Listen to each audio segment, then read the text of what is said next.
algunos los reconozco como tengo algunos cursos, pero de todos modos, ya saben, lo que hago ya les he comentado varias veces, trabajo en infraestructura, no en docencia principalmente.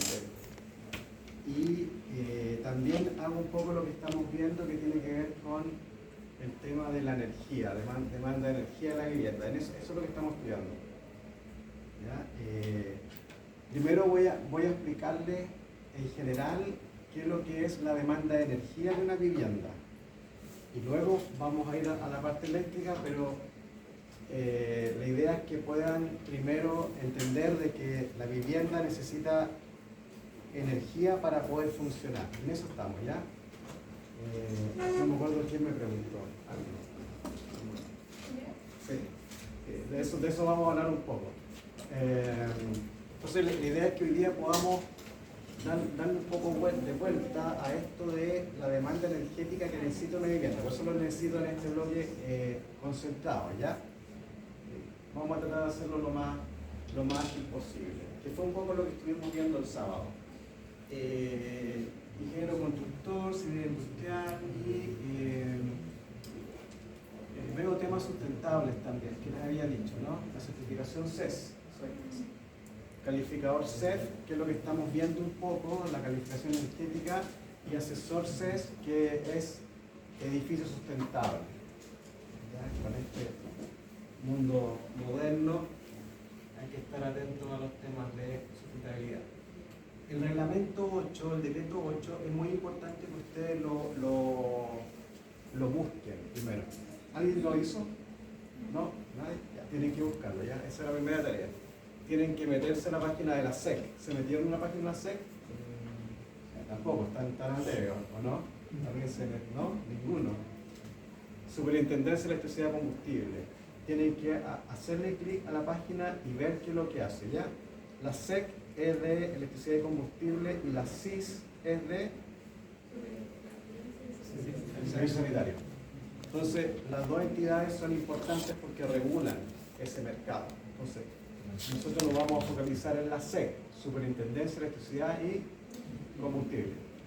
Entonces, me interesa que vayan a este link, que es el decreto 8, que es el que rige actualmente las instalaciones eléctricas. Este es el nuevo.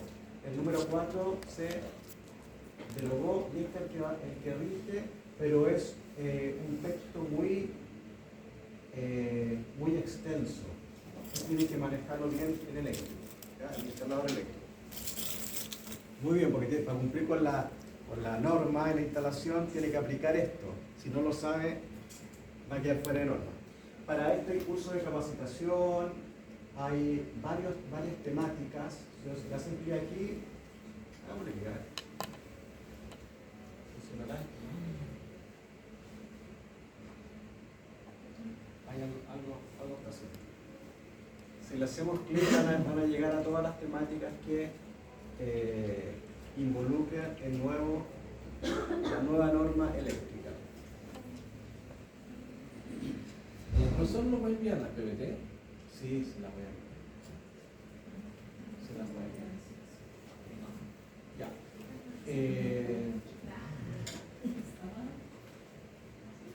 Ahora esto ustedes la SEC ya le apretan SEC y les va a aparecer, y buscan pliego y les va a aparecer este decreto, algo muy común. Por ejemplo, habla de lo que son los empalmes. ¿Qué son los empalmes? Lo discutimos el sábado. ¿Qué es lo que es el empalme? El empalme eléctrico. La conexión a la red principal. La conexión desde la red de distribución al equipo de medida, ¿no? O el medidor. ¿Es el medidor? Sí. O viceversa. Sí, viceversa. Generalmente el empalme es el que va al medidor. Desde el medidor hacia adentro, nosotros le vamos a llamar la instalación domiciliaria. Entonces, ustedes tienen que tener muy claro qué es lo que le corresponde al domicilio y qué le corresponde a la empresa, en este caso, eléctrica, ¿no? es similar al tema de instalaciones de agua potable y alcantarillado. También hay una línea que separa el domicilio y que separa de la compañía que tiene la concesión. ¿Cuál será esa línea?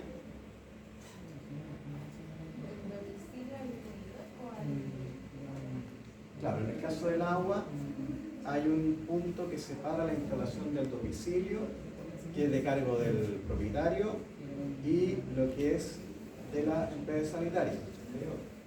¿Ya? Ya. El medidor tiene dos llaves de paso, ¿no? Dos llaves de paso. La primera es de la empresa y la segunda es del domicilio. Por lo tanto, el de segunda llave hacia adentro corresponde al domicilio. Esto en términos de obra es muy relevante, ¿eh? Y la unión se llama el arranque de agua potable. Y en el caso del alcantarillado se llama unión domiciliaria. ¿Cuál es el punto del alcantarillado que separa el domicilio con la concesionaria? La sanitaria. La última cámara.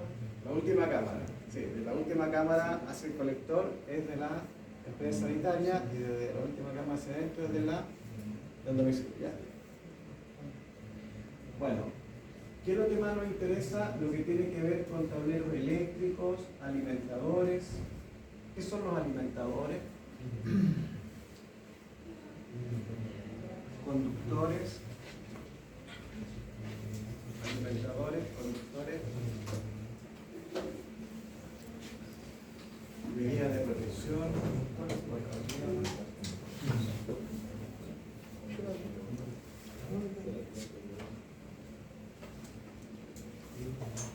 ¿Cuáles son los tableros eléctricos? ¿Hay acá algún tablero eléctrico en este recinto? ¿En esta sala o en el recinto? ¿En esta sala? ¿Ven el tablero? No. ¿Y en el piso?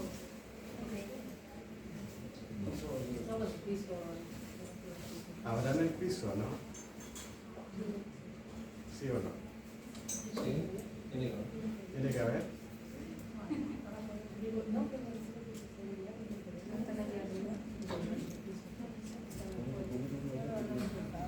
Ya, eso es lo que nosotros vamos a estudiar en algún minuto.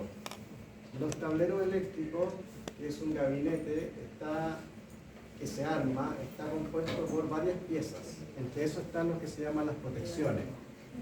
¿Cuáles son las protecciones habituales?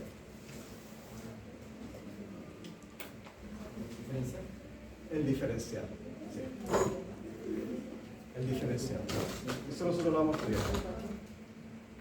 El diferencial, que la norma cambió, pide más diferenciales. El diferencial es una protección. ¿Cuál otra tenemos? La tierra ya y otra. Hay una muy popular. Tienes que guardarse esa. Una muy conocida.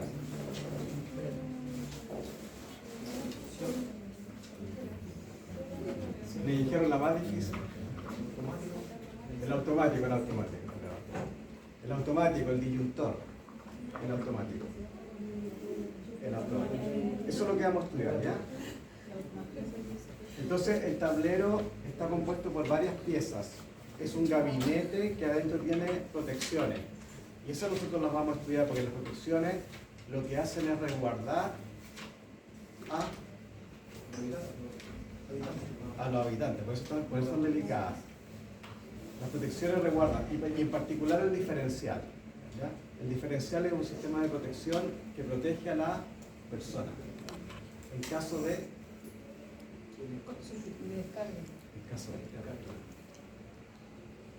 descarga. El diferencial y el automático, el disyuntor. No.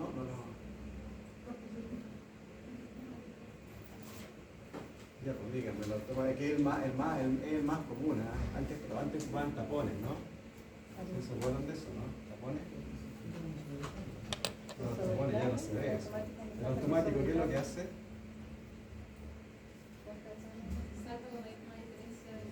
Eso, ya, salta. Salta porque hay un problema. Ya quiero que me coloquen atención en esto. En realidad que salte es algo bueno, no es malo, porque a veces la gente cree que falló y no falló, se activó. Lo grave sería que no hiciera nada, ¿no? Eso es peligroso.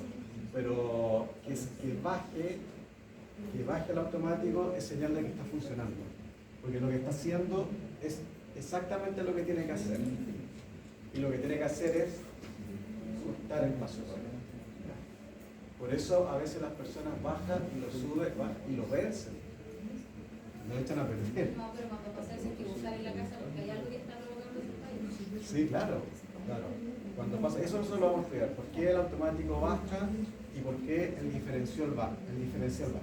¿Sí? ¿Estamos bien? Entonces, lo primero es que ustedes tienen que, y lo vamos a repetir, tienen que entender que el sistema eléctrico es un sistema delicado, tiene un sistema de protección, que hay que saber entenderlo y que eso protege a las personas, les salva la vida en el fondo. El diferencial se activa porque lo que lee es que alguien se está electrocutando. Mide fuga de corriente, que sí. Lo que está midiendo es que se está fugando la corriente y que tiene que cortar. Por eso es tan sensible. De hecho, a ustedes les aparecerá ahí un 30 miliamperes, porque detecta y corta, ¿ya? Protege a la persona. O sea, un sistema eléctrico que no tiene el diferencial es riesgoso porque alguien puede accidentarse y no va a funcionar bien. ¿Ya? O sea, no tienen, claro. ¿No? Todavía tienen el automático. Claro. ¿No? Ahora esta norma se puso más aguda en esto y pide mayor protección con los diferenciales. ¿Ya? Voy a ver si yo puedo traerles un diferencial y un director que son distintos físicamente. El diferencial es un poco más grande, automático. ¿Sí? Para que por lo menos nos logren diferenciar. ¿Ya? Me interesa que vayan a esta página y vean esto. Empalme, escalero eléctrico, alimentadores, conductores. ¿Cuáles son los conductores? Los cables conductores. Esos son los que transportan la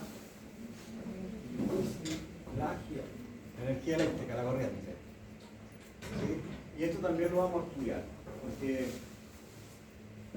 la corriente eléctrica se transporta a través del cable conductor o el cable alimentador, que sigue siendo un cable, que tiene una aislación y principalmente ¿de qué material son? De cobre, claro. Permite la corriente, ¿no? Ya, esta es la tarea que tienen que colaborar, ¿ya? Meterse en el pliego y... ¿Pero cuál es el pliego?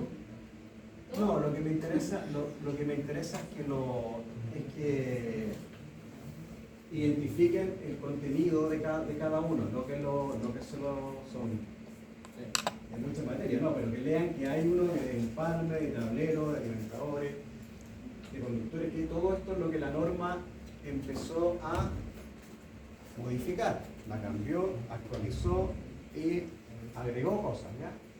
Entonces tienen que manejarlo, los temas que están tratando la norma, el decreto 8.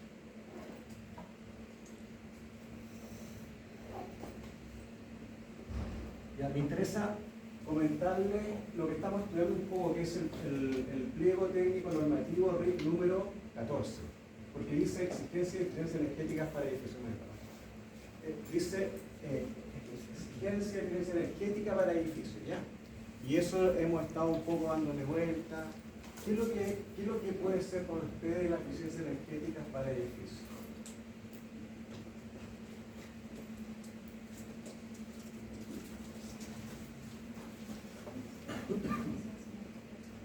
¿A qué se referirá eso?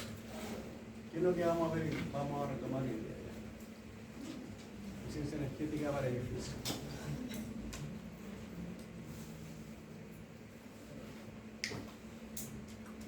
Opinión nomás, si no voy a decir nada. Puede ser que, bueno, tiene que ver también con la sustentabilidad del edificio, o sea, que necesite la menor cantidad de equipos y pueda calefaccionarse, ventilarse por sí solo. Ya, Es como algo así. sí. Está bien, está bien, está bien. ¿Algo más? Los que vinieron el sábado.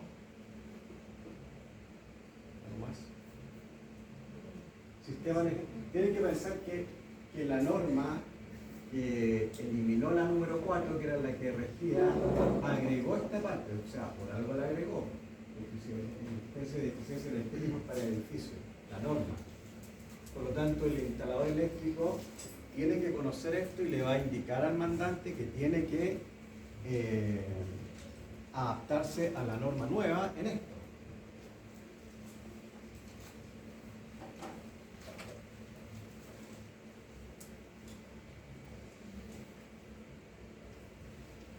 Les conversaba a los que venían el sábado que nosotros tuvimos una reunión con Philips. Me imagino que conocen a Philips.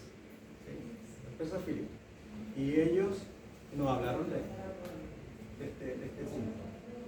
Entonces, lo que ellos nos ofrecían es un sistema eficiente de luminaria. O sea, las luminarias interconectadas no es que ya tú compres un tubo, lo que tú compras es la luminaria completa.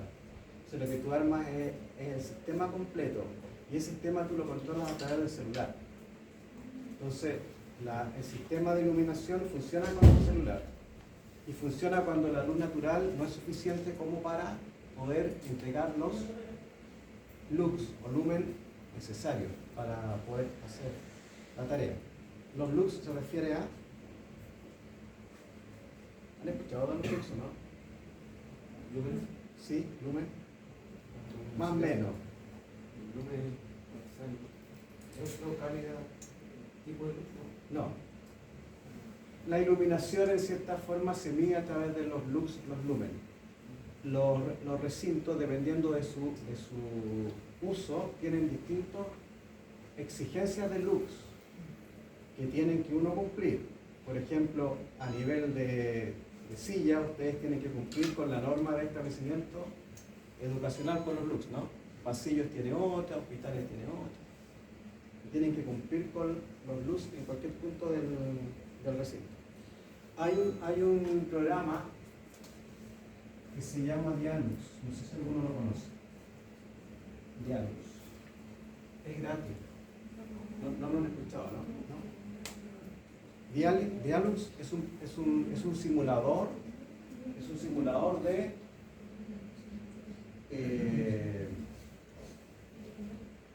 hace diseño y simulación sobre el sistema de iluminación artificial. Es gratis, pero es un programa bien potente. Por ejemplo, ustedes hacen el render. El render se refiere a simular la habitación, hacer todo el diseño, y luego el programa les propone soluciones alternativas de lámpara, de luminaria. ¿Esa es una extensión de archivo para algún programa así como el 3D Studio o así, o es un programa independiente? Es independiente. Diálogo, sí. Pero es bueno, si tiene la opción, descárguenlo, es gratis. Entonces lo que hace es proponer soluciones para cumplir con los looks. Por ejemplo, cuántas luminarias tú puedes colocar, en qué posición, de qué potencia, la altura, todo, te hace propuestas. Es muy bueno. Entonces, por ejemplo, tú tienes que armar los muebles, porque los muebles tienen incidencia en la iluminación, los colores de las paredes también tienen incidencia. Tienes que hacer toda la simulación de toda la habitación. Piso, cielo, techo, muebles, todo. Diálogos. Bueno, la cosa es que las empresas grandes están trabajando en esto. Sistemas energéticos para edificios. También les comenté los primeros sábados que estas luminarias tienen sensores como de calor. Entonces ellos también venden un poco de marketing porque dicen que quieren saber por dónde las personas transitan. Y la luminaria te hace una detección y después te hace un informe, no sé, pensando en un mall o en un supermercado, entrega esa información de dónde las personas se están moviendo. Mira, como va evolucionando así.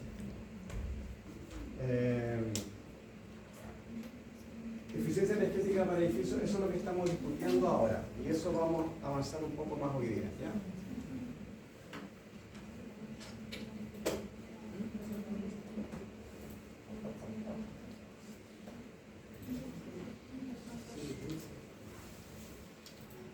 Ya.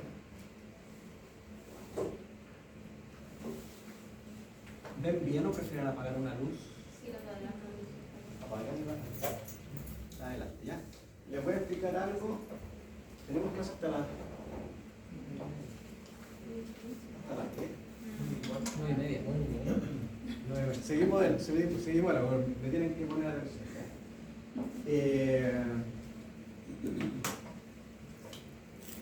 Me molestas. Ahí sí. A ver. Nosotros lo que estamos estudiando es una vivienda. Vamos a partir por lo más general. ¿Qué fue lo que vimos el sábado? Ya vamos a suponer que está una casa. Ahí, con la ventana. Esa vivienda tiene lo que se llama la envolvente térmica. Esto es bien específico del sistema energético de una vivienda, ¿ya? Después yo me voy a saltar a la parte eléctrica, voy a explicarle lo que es la demanda de energía. Esta vivienda, si ustedes la retiran, quedaría totalmente expuesto al clima exterior, ¿no? ¿Estamos de acuerdo en eso? Por lo tanto, sí o sí, la zona climática que se llama tiene una relación directa con la demanda energética. ¿Me siguen, no? O sea, si yo lo tomo usted y me lo llevo a Punta Arenas, obviamente que no es el mismo clima que en Arica, por lo tanto hay un factor clave acá que se llama la zona climática. Chile está subdividido en varias. 7 antes, me parece que ahora son más, 8, claro, son más. Eso es clave, ¿no? Entonces, si ustedes lo toman y se lo llevan a Punta Arenas y no le colocan ninguna vivienda, obviamente está percibiendo la misma temperatura que hay en el exterior. ¿Estamos de acuerdo, no? Pero aparece lo que se llama la vivienda. Y la vivienda tiene algo que se estudia en acondicionamiento térmico que se llama la envolvente.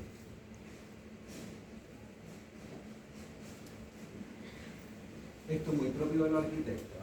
Los arquitectos manejan este tema, debieran manejarlo muy bien. Se llama envolvente térmica.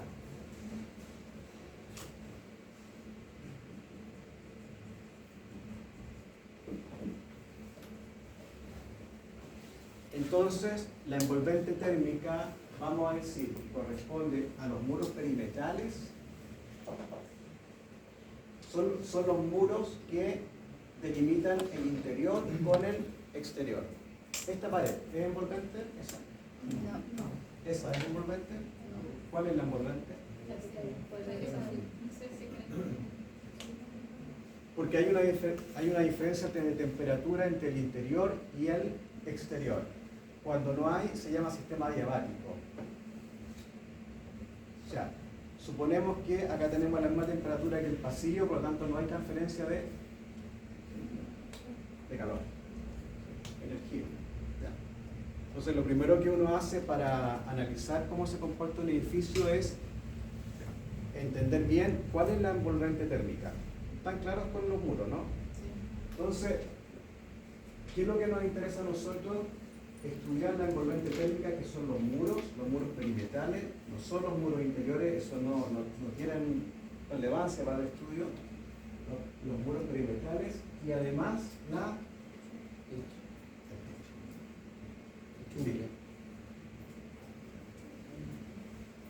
la norma entonces se concentra en esto, en la envolvente de los muros más la envolvente del sistema complejo de techumbre, le llaman los arquitectos. Y el piso, la losa, principalmente cuando se llama losa ventilada. La losa ventilada es cuando hay un flujo de aire abajo. Acá hay losa ventilada en el aire. ¿Hay o no? No hay losa ventilada. Por ejemplo, en un subterráneo abierto hay losa ventilada, ¿no? La losa y abajo hay flujo de aire. Eso sí afecta para efecto de la envolvente térmica. Entonces, la envolvente tenemos los muros perimetrales, más la techumbre, más la losa ventilada. O radial, pero radial se comparte un poco distinto. ¿Estamos claros ahí, no? Ya. Todo esto ya lo vimos el sábado. Entonces, lo que uno estudia es el traspaso de energía que se produce desde el exterior al interior o del interior al exterior. ¿Sí? Y ese traspaso se produce de temperatura fría a caliente o caliente a fría. De caliente a fría. De mayor temperatura a menor temperatura se produce transferencia de calor. Por lo tanto, ustedes van a tener energía que sale y energía que entra. Pensemos en este edificio. ¿Cuándo sale energía? Ahora en invierno, ¿sale o entra energía? Sale o entra. Se escapa el calor. Escapa el calor. Sale energía, ¿no? ¿Y en verano? Entra energía. Entonces tenemos acá energía que sale y energía que ingresa. Entonces, eso es lo primero que ustedes tienen que revisar. La envolvente térmica es el primer elemento como estructural de acondicionamiento térmico, que es la protección que tiene la persona, ¿no? Y por eso aparecen lo que se llaman los materiales térmicos, que también estuvimos hablando. Materiales térmicos, rápidamente, ¿cuáles son? Material térmico. Poliestireno expandido, lana mineral, lana de vidrio, ¿sí? Algunos.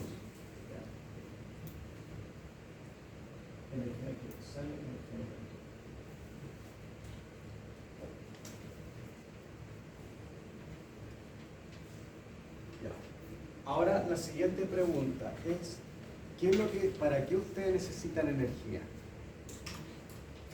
Y luego vamos a ver lo que apunta directamente con electricidad. Entonces ahora la pregunta es,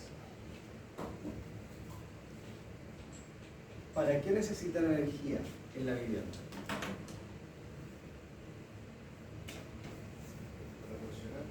¿Para? ¿Para funcionar? Sí, pero ¿en qué? ¿Para? Confort térmico. De eso es lo que estamos hablando ahora. Se llama confort térmico. O sea, esta diferencia de temperatura que estamos diciendo, que lo que uno busca es que la persona sienta, lo primero que es el confort térmico. Sensación de estar a una temperatura amigable, ¿no? 18-22 grados. ¿Sí? Eso es lo primero que uno busca. Pero para obtener el confort térmico, ustedes necesitan primero optimizar la envolvente. ¿Estamos de acuerdo? La norma establece, la ordenanza establece cuánto es lo que tiene que tener de mínimo, se va a llamar resistencia térmica. Esto se llama RP.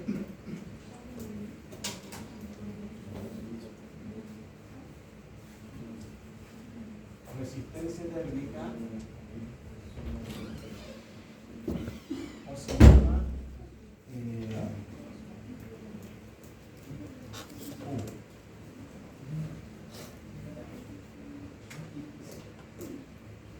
transmitancia térmica.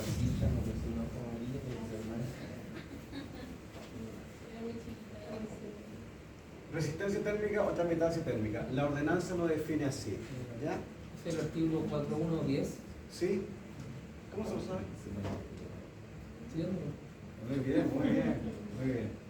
Me parece que es ese. Lo vamos a revisar.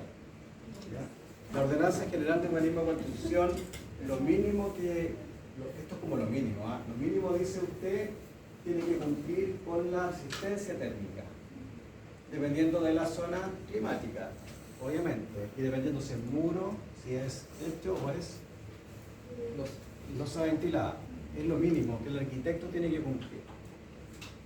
Entonces, por ejemplo, no sé, para la región de Arica, tiene que cumplir con una resistencia térmica para la envolvente. Entonces, el arquitecto tiene que demostrar que cumple con esa resistencia térmica. ¿Me siguen, no? ¿Y cómo lo demuestra? Es un poco más profundo, a grandes rasgos. La ordenanza dice cómo se puede demostrar a grandes rasgos, no vamos a profundizar en eso. Listado de soluciones constructivas del MIMBU. El MIMBU tiene un listado oficial, decretado. Por lo tanto, el arquitecto podría decir, yo voy a ir al listado y voy a colocar esta solución. ¿Me siguen, no? Ahora tienen que preguntar si no. Esa es una forma. Otra forma es acreditar mediante el R100 de los materiales. ¿Han escuchado eso, no? ¿Sí? R100, 100 veces la transmitancia térmica. Los materiales tienen una regulación, está certificado por algún laboratorio acreditado. Entonces, tú vas, dices, esta es lana mineral. ¿Qué R100 tiene? Este número. ¿Me cumple? Ah, ya, yo acredito. El arquitecto acredita con eso de que cumple la envolvente térmica, ¿sí? La tercera es hacer un cálculo. ¿Ya? Nosotros vamos a hacer un ejercicio solamente de esto. Un ejercicio para que ustedes calculen la transmitancia térmica es un cálculo que hace el profesional competente y demuestra de que cumple la transmitancia. Y la última es a través de ensayos que tiene que el laboratorio venir y entregar un certificado de que cumple. ¿Las dudas de esto? ¿No? Entonces, el confort térmico, en cuanto al diseño, esto se llama diseño pasivo. Yo les hablé de esto, diseño pasivo. Pasivo tiene que ver con el diseño sin equipos. No hay equipos acá. Diseño pasivo tiene que ver con la arquitectura, con lo que se está diseñando de arquitectura. Y el diseño activo tiene que ver con los equipos. Pasivo, diseño y activo tiene que ver con incorporar equipos. ¿Ya?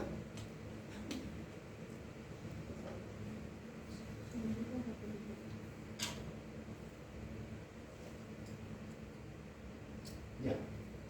Básicamente, para que la envolvente tenga una buena resistencia térmica. Se llama resistencia térmica porque el material coloca una resistencia al traspaso de energía. Muy bien. Por lo tanto, a una mayor resistencia térmica va a haber un menor traspaso de energía, ¿no? El problema de colocar un material que tenga muy baja resistencia térmica es que ustedes van a percibir prácticamente todo lo que pase afuera, lo van a percibir adentro, ¿no? O sea, si abajo hay menos 1 grado, rápidamente van a perder energía, me siguen, ¿no? Rápidamente van a perder energía, pero si tienen una resistencia térmica alta, eso, la pérdida de energía va a ser mucho menor. Entonces, lo que se busca es optimizar la envolvente. Y ahí viene el tema de los puentes térmicos, que algo comentamos, ¿no? ¿Sí? ¿Qué son los puentes térmicos? Las fugas en ciertos lugares locales donde se fuga la energía a través de la casa. Entonces nosotros lo que decimos, bueno, hay que colocar un aislante térmico. ¿Para qué? Para que no perdamos energía. El puente térmico es lo contrario. Son puntos débiles que tiene la envolvente donde la energía sale o entra fácilmente, rápido. ¿Cuándo podría producirse un puente térmico? Ya, pero... En las uniones principalmente, o en las ventanas, puertas. Sí, claro. Básicamente, ustedes van a colocar el material aislante que va a seguir todo el perímetro, pero hay puntos donde el material aislante podría no tener la misma, el mismo estándar porque cuesta un poco dar las esquinas y en ese punto se puede producir un puente térmico, que es un factor constructivo. Hay varios factores para que se generen puentes térmicos, estamos hablando del principal. Entonces el puente térmico es una fuga de energía, se nos produce, no queda esto sellado como si fuera un termo. La idea es que quede totalmente, la envolvente totalmente cerrada, ¿no? Sellado. Confort térmico, resistencia térmica y también de estos dos son prácticamente lo mismo. Uno es el inverso del otro. O sea, si uno lo que busca tener es una mayor resistencia térmica, como el inverso, en el caso de la intermitencia térmica sería bueno, claro, el inverso. Claro. ¿Me siguen, no? O sea, para que tenga un buen comportamiento la envolvente, yo busco una resistencia térmica alta, pero como la transmitancia es 1 dividido en la resistencia térmica, sería una transmitancia térmica baja. ¿Ya? ¿Y conductividad térmica? Lo vamos a ver ahora. Uno por lo general siempre habla de que cuando protege la envolvente, mayormente menciona más que nada muro y estructura. Si bien se habla de la losa, no he visto la norma, entonces se habla de forma específica de cómo mejorar, porque el piso es como el más difícil o el que más esparce es el frío. ¿Por qué? Porque está pegado al suelo, al terreno natural, y además es más difícil calentarlo, por ejemplo, o que no se transmita el frío. Hay una forma, porque estuve viendo en específico un tema en algún link que puse, que había posibilidades de ponerle, así como existe el poliestireno expandido, el comprimido, que es ideal para los pisos cuando en zonas muy frías, muy secas. No sé si la norma habla en específico simplemente de la materialidad como para poder evitar esa transferencia de frío, por ejemplo. Sí, buena pregunta. Escucharon la pregunta, ¿no? Sí. A ver, son varias cosas. Lo primero es que la norma define valores para la transmitancia y para la resistencia. No dice cómo tú llegas, ¿ya? O sea, lo que dice, tiene que cumplir resistencia térmica de tal número. ¿Cómo llegas? Tú tienes la opción, eso es lo que les conversaba un poco de la acreditación. ¿Cómo tú acreditas que va a llegar ese valor? ¿Ya? Existe un documento que se llama el listado de soluciones constructivas para la parte térmica, que es lo que estamos hablando, para la parte acústica. Conocían de esto, ¿no? ¿O no? Más o menos. Listado de soluciones constructivas. Ustedes lo googlean y les va a aparecer. Existen soluciones ya listas, constructivas. O sea, lo que dice el listado de soluciones es: usted coloque un montante acá, le coloca una lana mineral de 50, otro montante revestido con volcanita, y eso le va a dar la transmitancia térmica de esto. Está listo. Uno solamente lo toma y lo coloca. Y existe también para el fuego, resistencia al fuego, ¿ya? Y también acústico.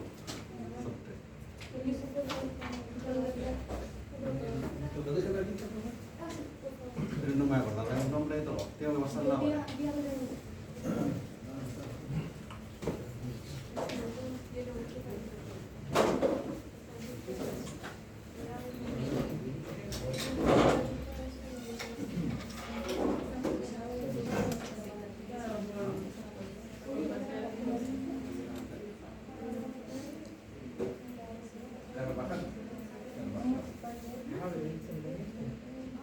¿Quién más?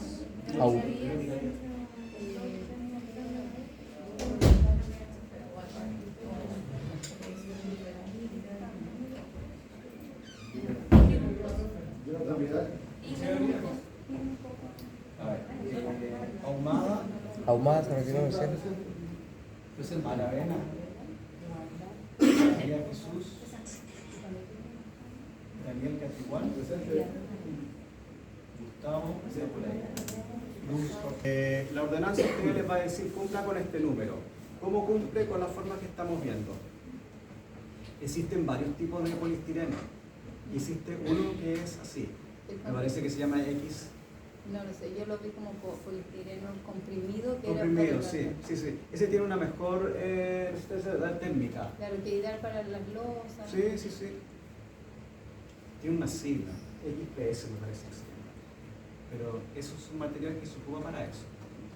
La losa ventilada es bien complicada porque en el fondo la losa ventilada, como hay flujo de aire, la transferencia de calor se produce por convección, que es lo más complicado.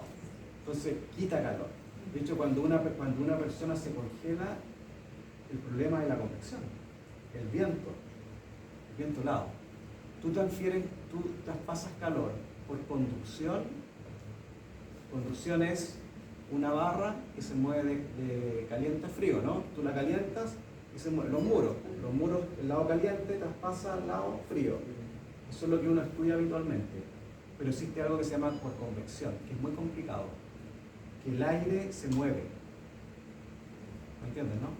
El aire se está constantemente moviendo y eso va generando pérdida o ganancia de energía. Y la última se llama por radiación, que es el sol, las personas también, las lámparas. Los simuladores estudian todo esto. Sacan la radiación de las lámparas y hacen el cálculo. Eso me olvidó. Ya. Entonces, la transferencia de calor puede ocurrir por cualquiera de las tres o de las tres. Generalmente pasan las tres cosas. En esta sala están las tres cosas. No sé qué muros de la envolvente, este no, porque está en subterráneo, ¿no? No, acá no hay ningún muro que vea al exterior, pero sí hay convección. El aire se mueve, hay radiación, las personas, las lámparas, el computador. Hay distintos materiales, efectivamente, hay técnicas mucho más avanzadas para cumplir con la envolvente térmica. Poliuretano, también. Estuco, hay uno que se llama estuco térmico, ¿lo conocían o no? Tú puedes estucar con un estuco térmico. Hay distintos materiales. ¿Respondido? ¿Más o menos? Sí, no, es que mi pregunta era si estaba como normado que hubiera, porque no todas las casas, uno se hace una construcción y aparte de poner la losa, el hormigón, la vid y hace todas las fundaciones, como que no es necesario poner además otro elemento aislante en el piso sobre la losa y el acabado que le pueda hacer dar al piso. Claro, en este momento, si está fuera de la norma, sí es necesario, porque la norma lo pide. O sea, por ejemplo, para casos específicos, me refiero a lo mejor en las zonas frías. Bueno, la norma, lo vamos a ver, la norma establece resistencia térmica para toda la zona climática, zonas climáticas. Por lo tanto, si tú en Arica, pues, aunque sea Arica, si tú no le colocas nada, vas a estar fuera de la norma. O sea, tú no le colocas. Probablemente el arquitecto no le coloca un material porque sí, probablemente le coloque el material para cumplir con la norma. Si no, él queda fuera de la norma. ¿Me entiendes, no? Entonces, por ejemplo, el espesor de la lana mineral, para que él cumpla, ya está definido. Entonces, si él le coloca una de 40 y es en el sur, le van a pedir de 60, él va a quedar fuera de la norma técnica. La ordenanza establece en el 4 punto, ayúdame cuál era, 4.1, revísenlo, lo vamos a ver. La ordenanza establece cuáles son las resistencias térmicas para cada zona climática y estás obligado a cumplirlo.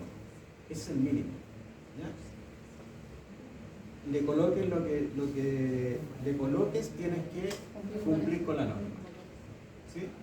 Entonces, las losas, probablemente la losa ventilada, le colocan esa aislación para cumplir con la norma. ¿Estamos bien? Ya, sigamos con esto. La calificación energética de la vivienda, que es la etiqueta de calificación como tienen los televisores, como tienen los autos, como tienen los refrigeradores, lo ubican, ¿no? La etiqueta en este minuto es obligatoria, porque la ley de eficiencia energética que se promulgó el año pasado, Sí, bueno, no debe ser tan antigua, debe ser muy reciente. es reciente. Estamos fue en 2021. La ley de eficiencia energética lo que dice que es obligación que para el permiso de construcción, de edificación, la vivienda tenga la calificación energética. ¿Ya? Esto es ley. Otra cosa es que ya ha demorado en implementarse. Algunos la han implementado, los bancos, algunos lo están pidiendo para los créditos, no sé si la han tocado. Bueno, acá hubo un caso, un comentario, los bancos lo están pidiendo, la ley lo pide obligatorio. Al momento de la recepción municipal, las viviendas, porque es individual, cada rol tiene su calificación, tiene la obligación de calificarse. Pero, profe, calificarla a contar desde cuando se promulgó la ley o De cuando se promulga la ley. desde el 2021, toda la vivienda tenía que estar. Sí, claro, el director de obra municipal, la DOM, va a colocar una nota en el permiso. En el permiso va a decir que se le va a hacer exigible la calificación energética. Esto lo que les digo es así, digamos. O sea, este cambio fue un cambio de mucho tiempo Pero eso es para viviendas nuevas. y usadas. Pero Van a tener que calificarlo toda la vivienda, si lo pueden vender y colocarlo. La ley aplica para los permisos de nuevas, pero esto ya se ha hecho en otros países. Y el primer paso es nueva y el segundo paso es viviendas nuevas y usadas. La SEP es para ambas. Deben calificar la vivienda usada si lo quieren vender entonces. Claro, por ejemplo en España, cuando tú arriendas una vivienda, en Europa, cuando tú arriendas una vivienda, tienes la obligación de que te está arrendando de mostrarte la calificación. Está en el contrato de arriendo. ¿Sí? Ese es el paso que viene. La calificación, la SEP, es amplia. O sea, si alguno de ustedes me dice, quiero calificar mi casa existente, ¿lo puede hacer? Lo puede hacer. ¿Lo obliga la ley? En este minuto no, pero por ahora. Pero la puede calificar voluntariamente. ¿Sí? Ya. ¿Quién hace eso, profe? ¿Quién hace la calificación energética? Así como hacen colores. Nos dedicamos a calificar la vivienda. A ver. ¿Qué tengo que hacer? ¿Qué curso tengo que hacer? Yo soy evaluador energético. Lo que tú tienes que hacer es que el mismo te acredite como evaluador energético. En mi tiempo, cuando yo les puedo contar, en mi tiempo, cuando yo la hice, porque desconozco ahora cómo es, pero cuando yo me acredité, tuve que dar una prueba, el que dar una prueba con preguntas, varias preguntas. Y no era fácil, en ese momento no era fácil, una prueba difícil. ¿Pero qué es lo que le pidieron para rendir esa prueba? Sí, el título. Ya. Sí, eso es lo primero. Tiene que ser un profesional competente. Competente es arquitecto, ingeniero civil, ingeniero en construcción, constructor civil. Competente. Y luego de otra especialidad, me parece que no estoy seguro si lo permiten, pero competente sí.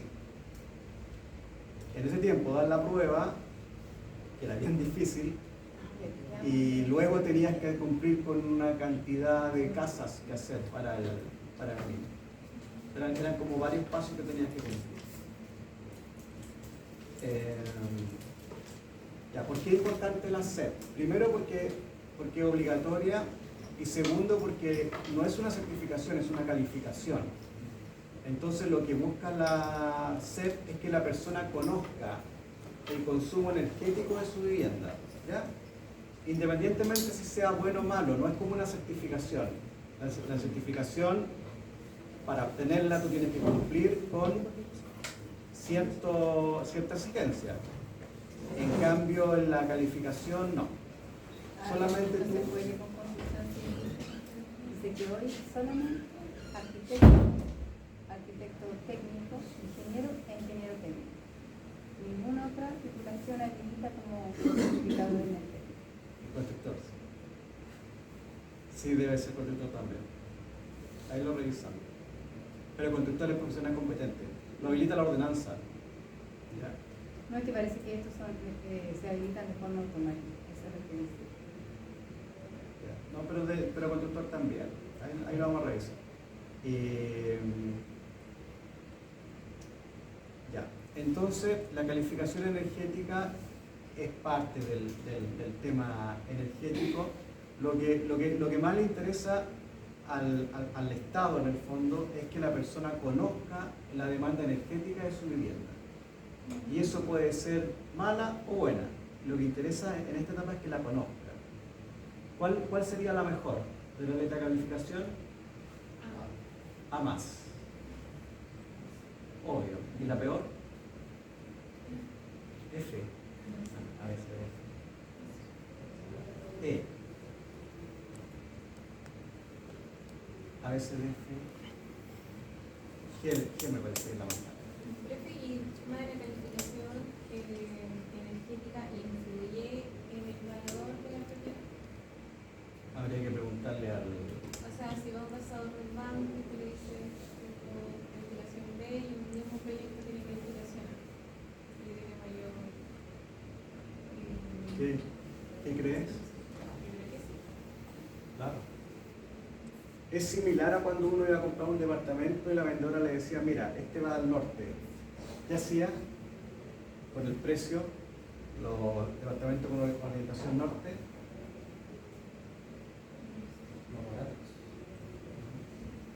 más caro. Generalmente la orientación norte era más caro por el tema del sol, como te La lluvia.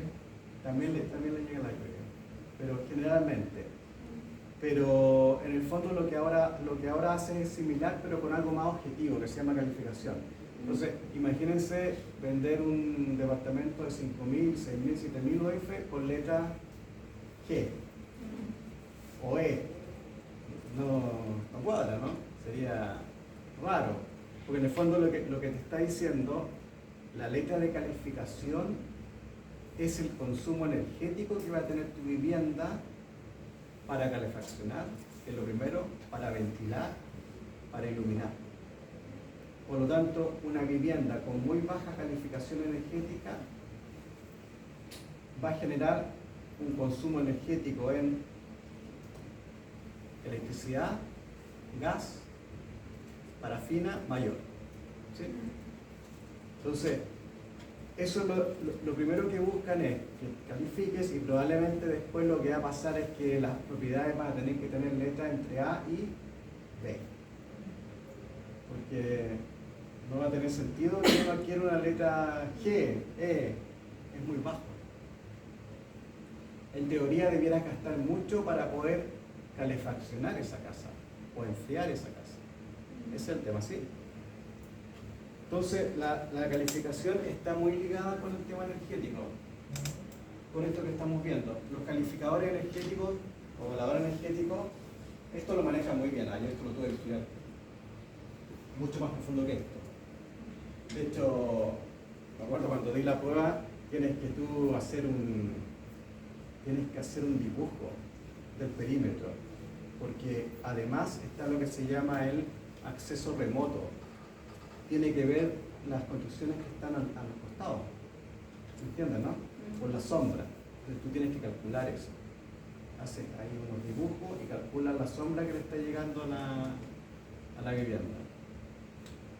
¿Sí? O sea, ahí uno está dibujando, es medio complicado. Entonces la calificación energética, la letra de calificación, usted lo que les va a indicar en el fondo es la demanda energética y el consumo energético. Son distintas las dos cosas, el consumo del equipo. Pero probablemente una letra mala les va a indicar que el consumo energético que ustedes necesitan es muy alto. Por lo tanto, para poder calefaccionar van a tener que invertir en algún tipo de combustible. ¿Está claro, no? La calificación se hace con un motor de cálculo que se llama, no lo hace la persona directamente. El motor de cálculo es una planilla que cualquiera de ustedes la puede descargar. Va a la SEP, a los que les guste más el tema,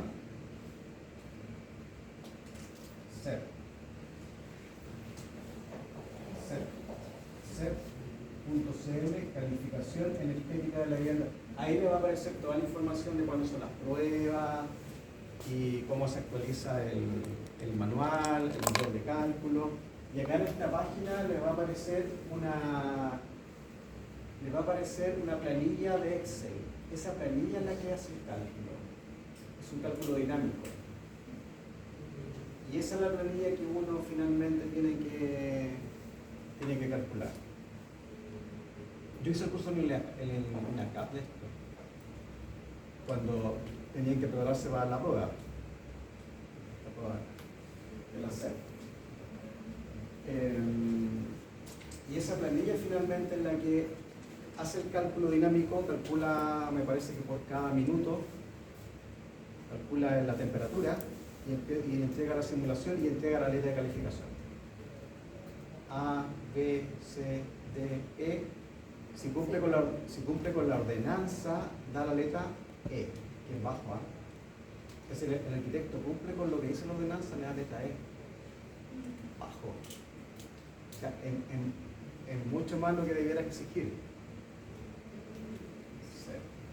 Esta es la página. Acá les va a aparecer toda la información y cuándo son las pruebas. Es que antes el mismo preparaba para la prueba, ahora me parece que no.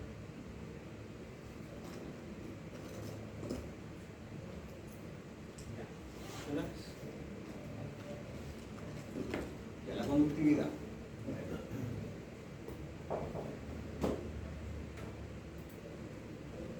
Entonces volvamos a la vivienda. Tenemos la envolvente, los muros, la techumbre, el radier. El radier, como está en contacto con el suelo, no pierde mucha energía. Sí, porque no está en contacto con el exterior.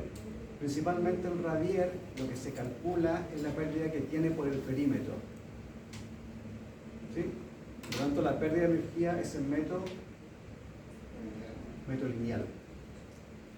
Y en el caso de los muros, lo que uno calcula son los metros cuadrados por donde pasa el flujo de calor. ¿Sí? ¿Sí? Calcula los metros cuadrados, es un factor importante para la SEP, para el cálculo. Bueno, el material tiene una propiedad muy importante que se llama la conductividad térmica. Todos tienen.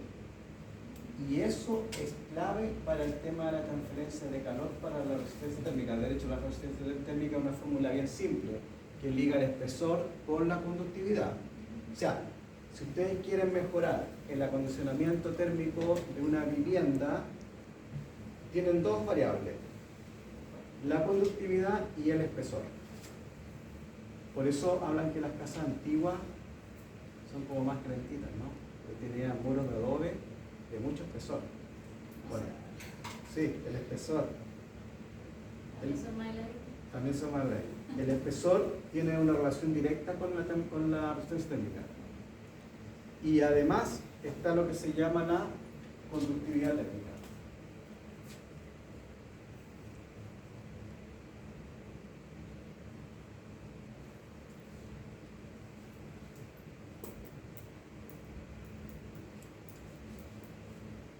Entre mayor conductividad térmica, ¿qué pasa con la transferencia de calor? ¿Es menos o más? ¿Más o menos? El metal tiene conductividad térmica alta o baja. Alta. Y si tuviéramos la vivienda de metal, sería mayor. El aire tiene conductividad baja, ¿no? El doble vidrio térmico, el termopanel, tiene una cámara de aire, ¿cierto? Por eso. Probablemente la lana mineral, vean la conductividad de la lana mineral, la lana de vidrio, el poliestireno. Tiene que ser una conductividad más baja. Y con eso mejora la resistencia térmica. O sea, de hecho, uno puede generar una cámara de aire en un tabique y eso va a ayudar. Deja un espacio, coloca el ailapol y deja un espacio. Y luego viene la volcanita y viene el revestimiento. Todo eso se calcula para obtener la resistencia térmica.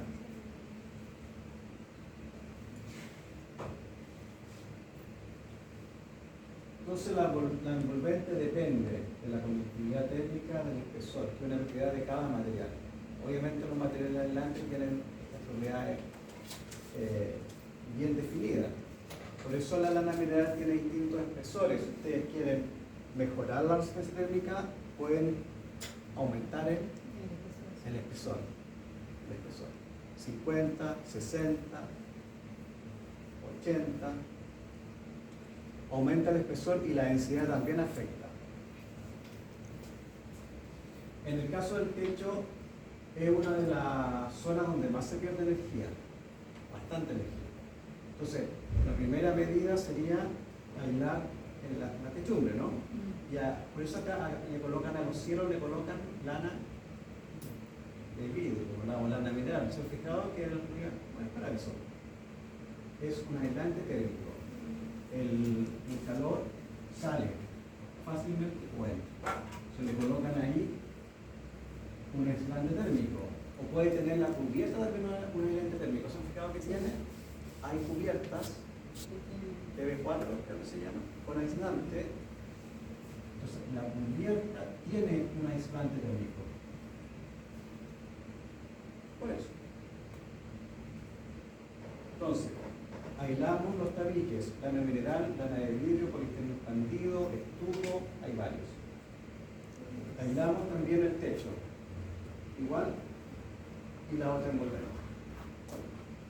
¿Qué es lo que queremos evitar? Que se nos vaya la energía, la ingresa energía para mantener el confort térmico de la habitación. ¿Está claro? Esto tiene solamente que ver con el confort térmico, no con ventilación. Es otra cosa. Solo con confort térmico. Confort térmico. Y nos falta el último punto. Empecemos con las ventanas. ¿Qué problema podría generar la ventana? ¿O beneficio? Sirven para ventilar. Produce la condensación. Sí, sí. Pero solamente en el tema térmico. Que es donde se producen fugas de energía, entonces debe ser apta no solamente el material, sino además la colocación de la ventana en el vano para poder evitar los puentes térmicos que se producen. Claro, entonces ustedes van a decir, profesor, ya tengo todo el muro protegido con un aislante térmico, está bien. ¿Y las ventanas?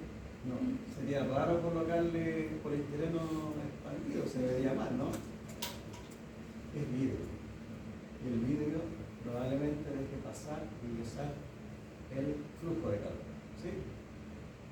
Entonces, como queremos evitar eso, aparece la opción del DBH, que es el doble vidrio hermético, termopanel. Entonces, si ustedes quieren ayudar a alguien fácilmente, le podrían decir, oye, pero coloca el termopanel. Sí, eso va a ayudar. Bien colocada en la ventana. Sí, claro.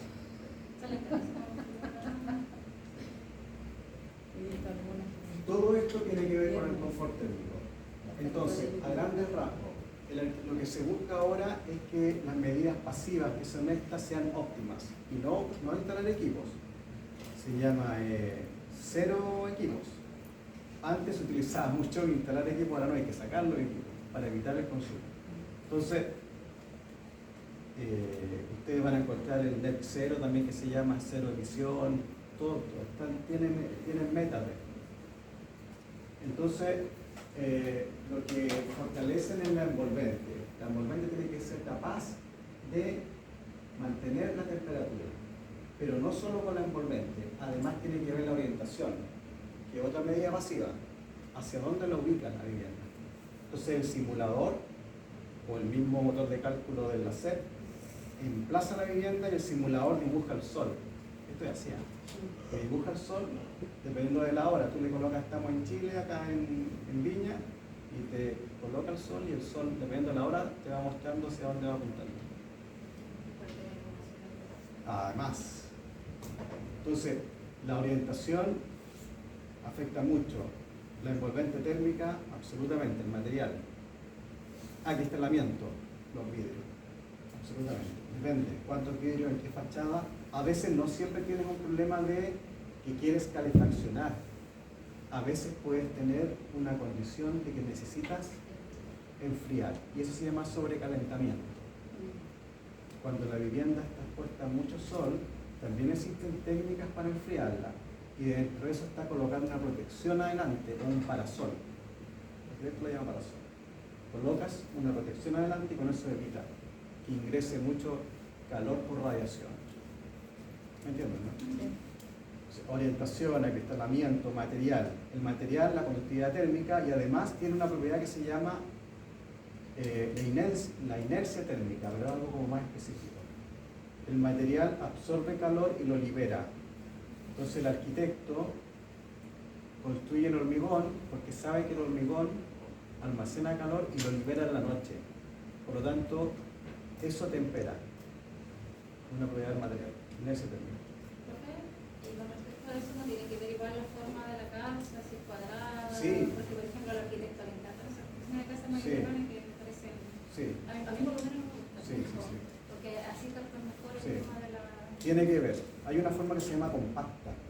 La forma compacta es de que tú no hagas módulos muy abiertos. Eso también afecta. Sí, la asistencia térmica. Sí. Esto es a modo general, yo tampoco no voy a profundizar más porque no es tema del módulo, pero sí me interesa que usted logre identificar cuál es la demanda energética que necesita una vivienda. En este caso, si nosotros no fuéramos capaces de sostener la temperatura confort, 18, 22 grados, cuando esté ocupada el recinto, porque el simulador lo que hace es, tú tienes que ingresarle los horarios de uso, el programa de uso. Pero no tiene sentido calefaccionar esta sala a las 2 de la mañana. No hay nadie. Entonces, hay un programa de uso del horario de la sala.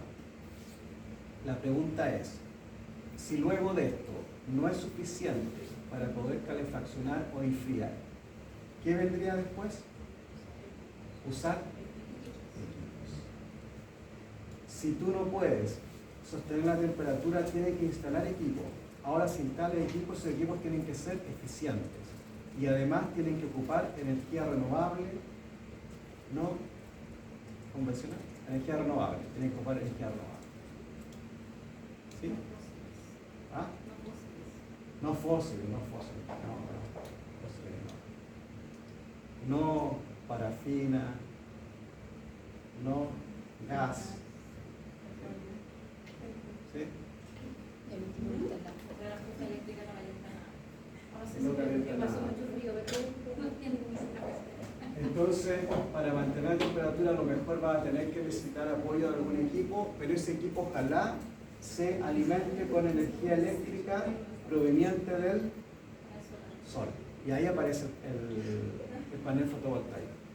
¿Me siguen, no? O sea, no es al revés, no es que la gente instale paneles por instalar. En realidad, tiene que ver con que la vivienda tiene una demanda de energía para distintos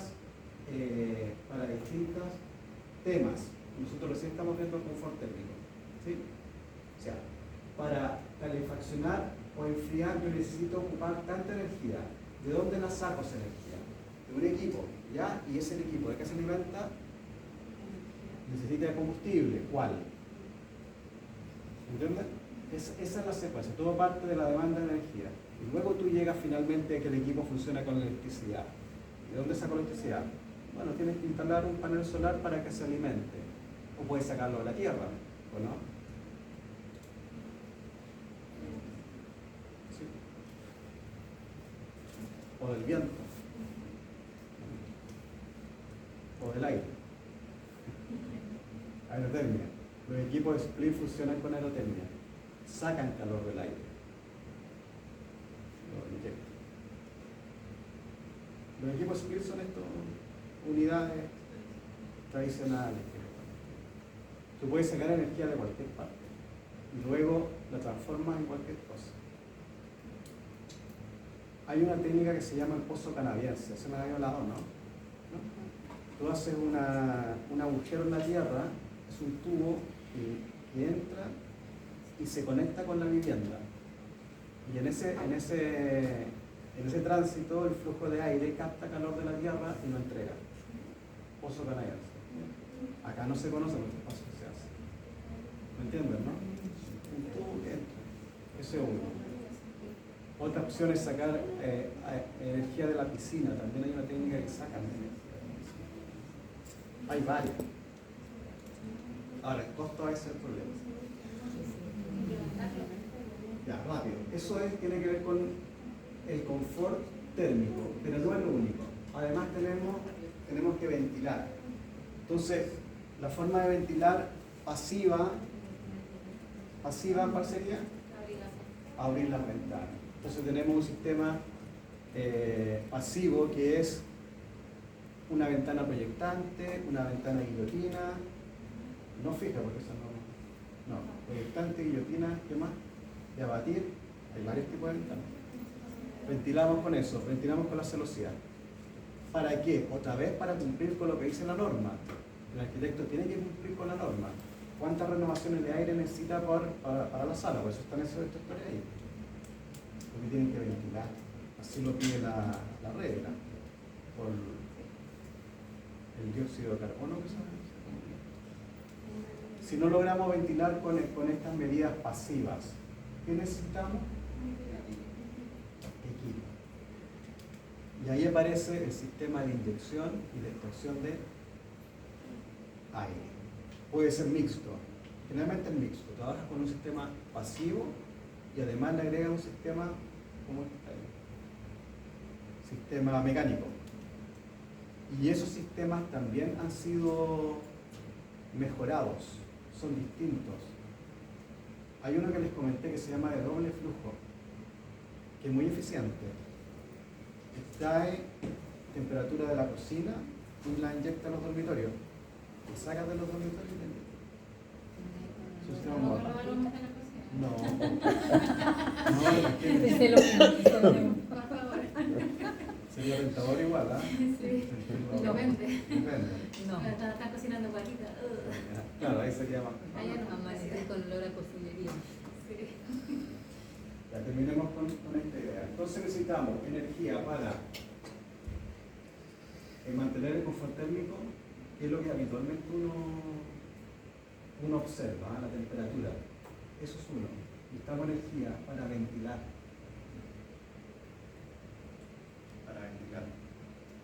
Eso también se puede diseñar porque, de hecho, los diseñan de manera que, por ejemplo, ya abro una ventana de acá, abro la ventana y pasa, hay un flujo de aire que permite que se ventile toda la casa de esa forma. Así debiera ser, por proyecto. Efectivamente. Tiene que haber un flujo. Eso se calcula. Sí, está calculado. Sí. Se calcula. Muy bien. Hay que ventilar. ¿Qué más necesitamos? Confort térmico, necesitamos ventilar. ¿Qué más? Cosas que necesiten energía. Iluminar. Confort visual. El confort visual tiene que ver con que uno pueda ver bien. Entonces volvemos a lo mismo. Sistema pasivo, la iluminación que sea natural, ¿no? Entonces clave el sistema de ventana, ojalá aprovechar mejor la orientación para no ocupar el sistema artificial, entonces tú optimizas el sistema natural. ¿Sí? Lo ideal sería que la casa fuera totalmente pasiva, que no ocupara ningún equipo, pero a veces no es fácil. Si luego tú no puedes, tienes que ir a la iluminación artificial, volvemos a lo mismo, hay luminarias que son muy eficientes y que se encienden cuando baja la iluminación natural, se enciende y luego se apaga.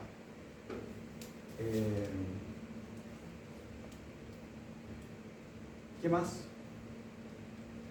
Bueno, si tenemos que instalar luminarias, necesitamos energía para eso, y ahí tenemos que ver si vamos a sacar energía del mar, energía del viento, de lo que sea, pero generalmente es energía eléctrica. Y ahí otra vez aparece la idea del panel fotovoltaico. El panel fotovoltaico lo que entrega es energía eléctrica. A veces hay edificios, no acá, no conozco ninguno acá, pero hay edificios que generan tanta energía que le prestan al vecino. ¿Sabían eso, no? Al sistema eléctrico en general. Sí. Al mercado público Claro, acá se habla de eso, pero hay otras partes donde es así. Se diseña para que el edificio le preste al vecino. Por algún sistema energético que tiene. Hay uno que se llama cogeneración también, que es como un transformador.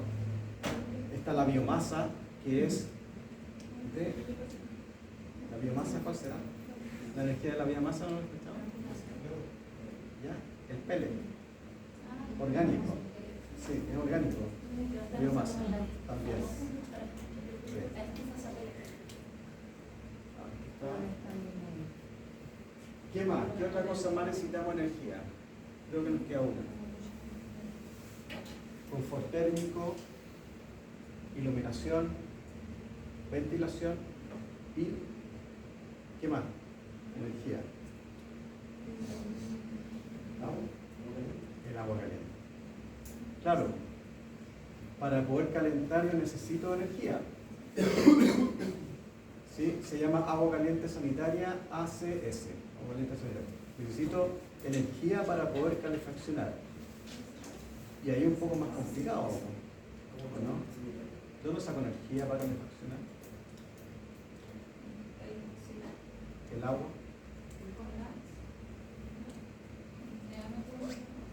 Sí, con gas, pero tratemos de buscar una forma más... Hay unos termos. Termo. Sí. Termosifón. Ya, yo lo conozco como conector solar. Esto se ve harto, ¿ah?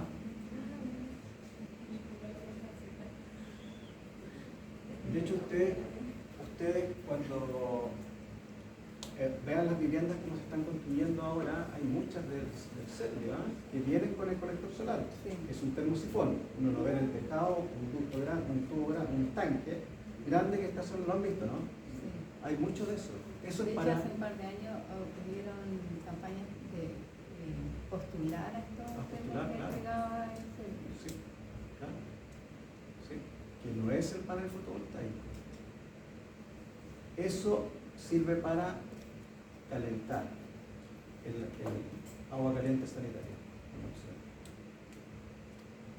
Y eso también se ingresa como un equipo de energía renovable. El colector, equipo de energía renovable, el panel fotovoltaico.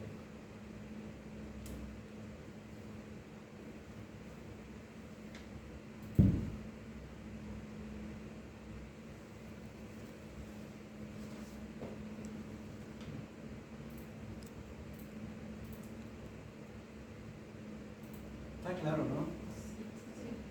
Entonces, ustedes a grandes rasgos van a pensar de que la vivienda tiene una demanda energética. ¿Para qué? Para climatizar, necesito una demanda energética para ventilar, para iluminar y para el agua caliente sanitaria. Básicamente, son las cuatro. Se nos escapa algo, ¿no? Iluminar, calefaccionar, ventilar, ¿Sí?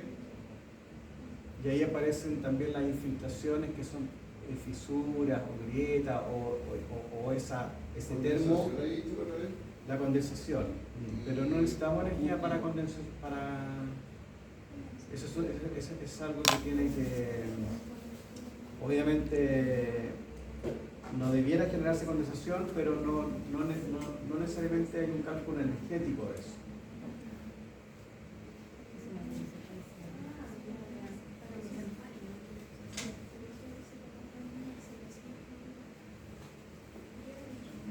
Ya, este es un esquema de cómo se pierde la energía.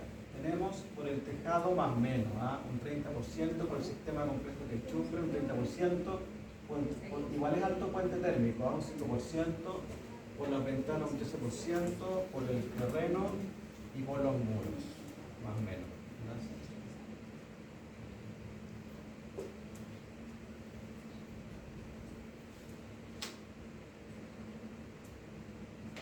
Esta es la famosa, el artículo 4.1.10 de la Ordenanza General del Urbanismo y Construcción. La tienen, ¿no? Sí. ¿Sí? La tienen que estudiar. Muy bien. Ese es el artículo. Esto yo creo que tienen que actualizarlo porque está como muy...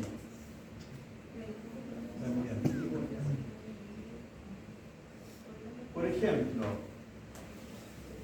lo vamos a leer. Dice, acá dice techo, dice muro y dice piso ventilado, que es lo que nosotros estudiamos recién.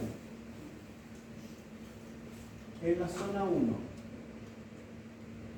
zona térmica 1. ¿Qué es lo que dice la ordenanza? Que tú necesitas un RT que es mínima de 1,19. Por lo tanto, lo que te dice la ordenanza, usted tiene que tener en el complejo de techo un RT mínimo de 1,19. De ahí hacia arriba. ¿Me entiendes, no? ¿Cómo yo demuestro que tengo este RT? ¿Cómo lo demuestro? ¿Cómo lo demuestra el arquitecto? De hecho, a nosotros nos contrataron para demostrar esto, porque el arquitecto no lo puede demostrar. Nosotros estamos tratando de acreditar que a él le da el valor. ¿Sí? Y una forma, bueno, la U es la transmitancia, que es el inverso. Por lo tanto, si necesitas un RT mínimo de 1,19, necesitas un máximo de 0,84. Te coloco un techo acá, porque es el inverso. O sea, lo que te dice es, tú no puedes superar el 0,84, no lo puedes superar, pero a su vez tienes que tener un RT mínimo de 1,19. ¿Se entiende, no? Sí.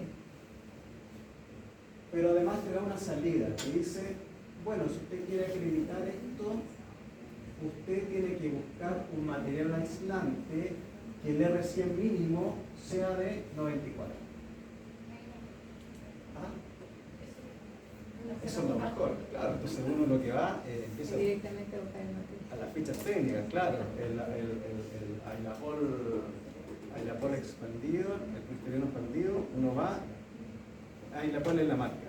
Y te dice, ya, usted quiere acreditar en la zona 1, colóquele de 40 milímetros y cumple con los 94 del R100, te lo dice.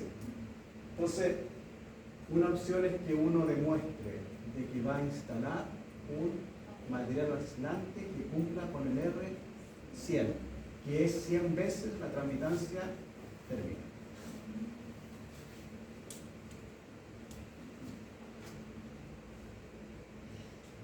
¿Se entiende, no? Sí.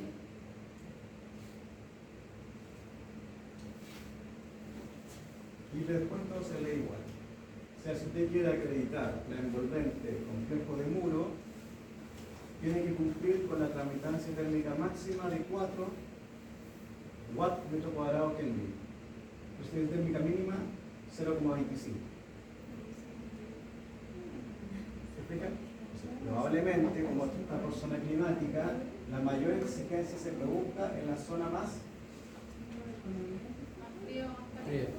sur. La 1 es norte, sur. Claro, me pide un RT.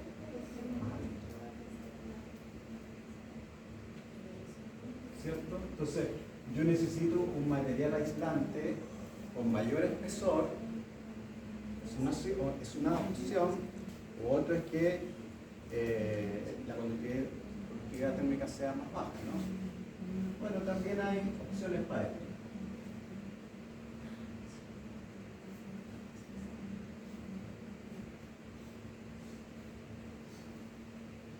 Ya, dudas.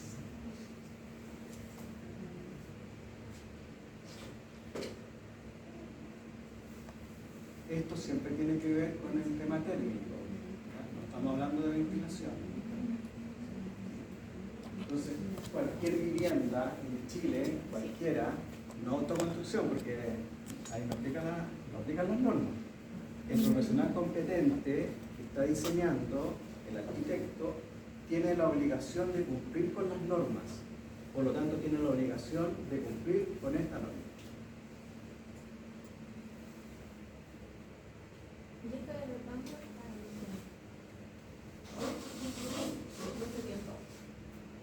Ha ido cambiando el tema. En algún minuto tuve que estudiar eso, pero el año preciso no sé, pero partió me parece que con el techo, que era lo más sensible. Después le agregaron los muros, después le agregaron las ventanas, se ha ido actualizando como todas las cosas, y probablemente el paso siguiente fue la C, la calificación energética, claro.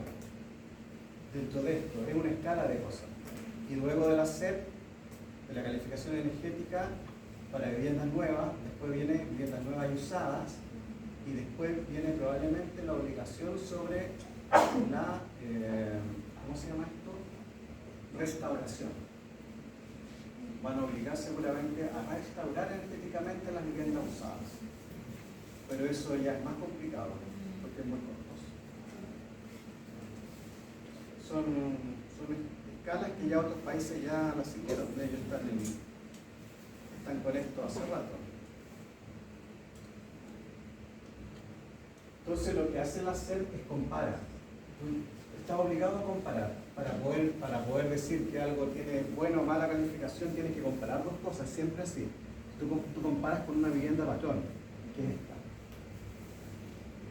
El simulador compara con esta, en la zona térmica que tú estás, y la compara con la nueva. Y ahí tú puedes decir cuánto mejor estás que la otra. ¿Me entiendes, no?